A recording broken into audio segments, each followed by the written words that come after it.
Right now, AI video tools are getting crazy powerful,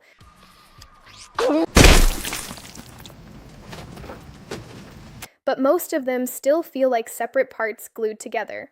One tool for short clips, another for editing, another for fixing hands, and you're still fighting with motion glitches and inconsistent characters.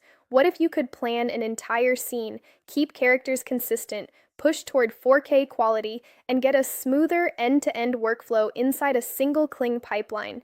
In this video, I'm going to walk you through what creators are expecting from Kling 3.0 on Higgsfield, why the hype is real, and how you can be ready on day one, so you know exactly what to watch for when Kling 3.0 drops. Kling 3.0 is the next big step in the Kling lineup designed to move from cool AI clips to more production-ready video. Current versions like Kling 2.6 already give you strong realism, native audio, and up to around 10-second clips at 1080p. With Kling 3.0, the focus shifts to better consistency, more control, and a smoother unified workflow, so you can plan full scenes instead of treating every clip as a one-off. Creators and communities are expecting native 4K options, higher frame rates like 60 frames per second, and longer clips, which pushes Kling closer to serious professional use. Quick reminder, these are early signals and expectations from public discussions, not a final spec sheet, so things can still change when the model officially releases. To use Kling 3.0 the moment it arrives, you'll be doing it through Higgsfield. Open your browser and head to higgsfield.ai, where you'll find the main homepage with tools for AI video and image generation. From there, you'll be able to jump into the Kling section, check the latest models, and access the dedicated Kling 3.0 page as soon as it goes live. If you want to be among the first to test it, there's an early access area where you can sign up so Kling 3.0 appears in your account the moment it's released. Kling 3.0 is expected to push video quality to the next level with cleaner realism, smoother motion, and stronger shot-to-shot coherence. The idea is that instead of AI-ish glitches and random jumps between frames, you get footage that feels closer to something you'd actually put in a brand video, short film, or ad. One major theme creators are watching is native 4K output at around 60 frames per second, which would be a big upgrade from the current 1080p cap in many tools. That higher resolution and frame rate opens the door for cinematic B-roll, TV RAID visuals, and content that holds up on big screens, not just phones. Another expectation is longer clips with better stability. People are looking for clip lengths around 15 seconds or more while still keeping characters, environments, and motion stable throughout the entire shot. Instead of the character morphing halfway through or the background melting, the goal is to maintain continuity from first frame to last.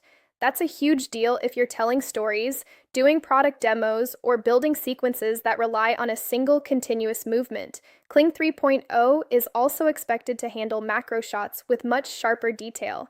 Think crispy close-ups of hands, faces, textures, and product surfaces where you can actually see the fine elements without muddy artifacts. For creators working with beauty shots, unboxings, or cinematic close-ups, this kind of detail makes your video feel instantly more premium. Another big expectation is better physics and interactions. The community is watching for improvements in those tricky contact moments. Handshakes, hugs, high fives, picking up objects, where older models sometimes melt or glitch. If Kling 3.0's new physics systems work as expected, those interactions should look more natural, which is essential for narrative scenes and human-eccentric content. Right now, Kling 2.6 is the latest model you can actually use, and it already supports around 10-second AI video clips with native audio and strong realism at 1080p. It's great for short clips, social content, and visual experiments, but motion and consistency can still struggle in very complex scenes. Kling 3.0 is expected to push those limits by targeting native 4K, higher frame rates, and longer clips closer to 15 seconds or more with better stability across the whole sequence. So you can think of it as moving from single cool shots into something more like a mini production tool. Today, Kling 2.6 gives you a solid workflow, but generation and refinement still feel like separate steps. Generate, review, then try again. If something breaks. With Kling 3.0, Higgsfield and the broader community are leaning toward a more unified omni-style direction where context, continuity, and smarter decision making live inside one experience. That means better project level memory, more coherent sequences, and a director feeling instead of just a prompt and pray generator. One of the most exciting expectations around Kling 3.0 is custom multi-shot sequences with strong continuity.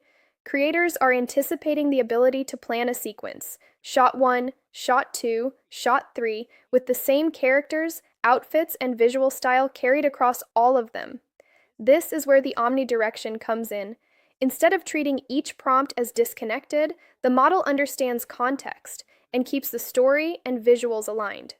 That unified workflow means fewer random resets and a lot less time trying to hack together consistency in editing. Higgsfield is positioning itself as the place where all of these Kling upgrades show up first.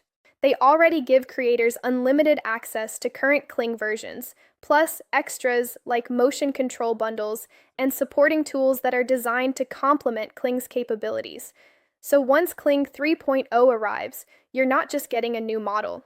You're getting it inside an ecosystem that's built around testing, iterating, and scaling your AI video workflow. If Kling 3.0 delivers on these expectations, it becomes extremely useful for YouTube explainers, ad and brand videos, storytelling, and even more polished UGC-style product demos. You're looking at cleaner visuals, more believable motion, and better continuity, which all translate into content that feels less like an AI toy and more like a real production helper. To get ready, start thinking in scenes instead of single prompts. Plan your story beats, define your main characters, and write prompts that describe camera movement, mood, and interactions clearly. The clearer your creative direction, the more value you'll get when Kling 3.0's new workflow and quality improvements arrive. If you want to be among the first to try Kling 3.0, check the link in the description to the Higgsfield Kling 3.0 page and sign up for early access as soon as the model is live. You'll be able to jump in, test those new quality and workflow upgrades yourself, and start building your own advanced AI videos. If this breakdown helped you understand what's coming with Kling 3.0, no. Make sure to like the video, subscribe to the channel, and comment what kind of scene or use case you want to test first when it drops. Thanks for watching, and I'll see you in the next.